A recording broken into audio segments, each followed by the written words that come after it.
The Dark Hunger, the story of Darth Nihilus. There are Sith Lords. And then there is Darth Nihilus. He was not a man, not truly. He was a wound in the Force, a void that consumed everything around him. Entire planets fell to his hunger. Countless lives were extinguished, their souls devoured to sustain his cursed existence. He was the Lord of Hunger, and his very presence was death itself. But Nihilus was not always this way. Once, he was a survivor. A nameless Jedi who lived through one of the most catastrophic moments in galactic history. The destruction of Malachor V. The Mandalorian Wars had raged for years, and in a desperate bid to end them, a Jedi general ordered the activation of a superweapon, the Mass Shadow Generator. The devastation was beyond comprehension. A wave of destruction crushed the Mandalorian fleet and turned Malachor V into a graveyard of shattered ships and lifeless ruins. The Jedi who stood on its surface felt everything: the death, the suffering, the horror. And something inside this lone survivor broke. He was left scarred, his connection to the Force twisted.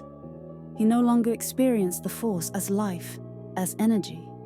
He felt it as hunger, an endless gnawing void that could never be filled. To stay alive, he had to consume the life force of others. But the more he fed, the more the hunger grew.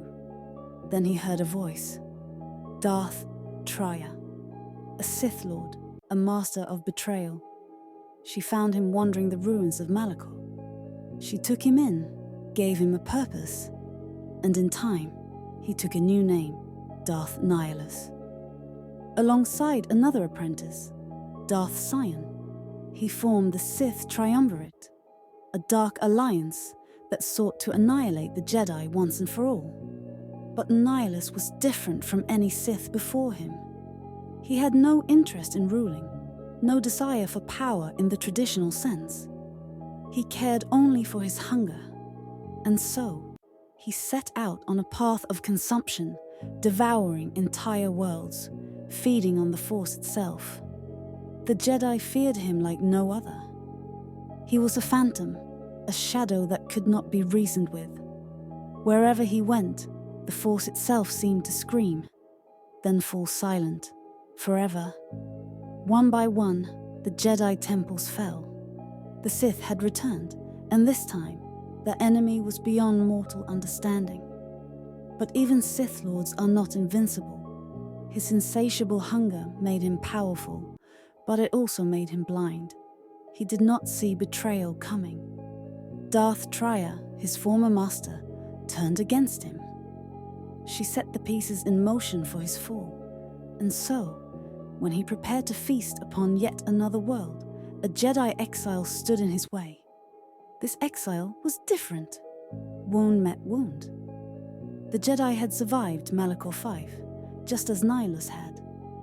But while Nihilus let his hunger consume him, the exile had learned to control it. And in the final confrontation, the Lord of Hunger found himself starving. His own power was turned against him.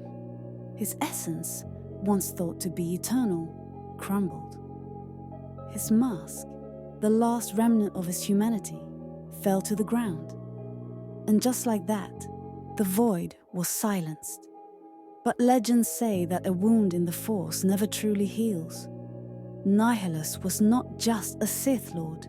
He was a reminder, a warning of what happens when power is not controlled, but hungered for. And though he was defeated, his hunger, his curse, may still linger in the galaxy, waiting to be reborn.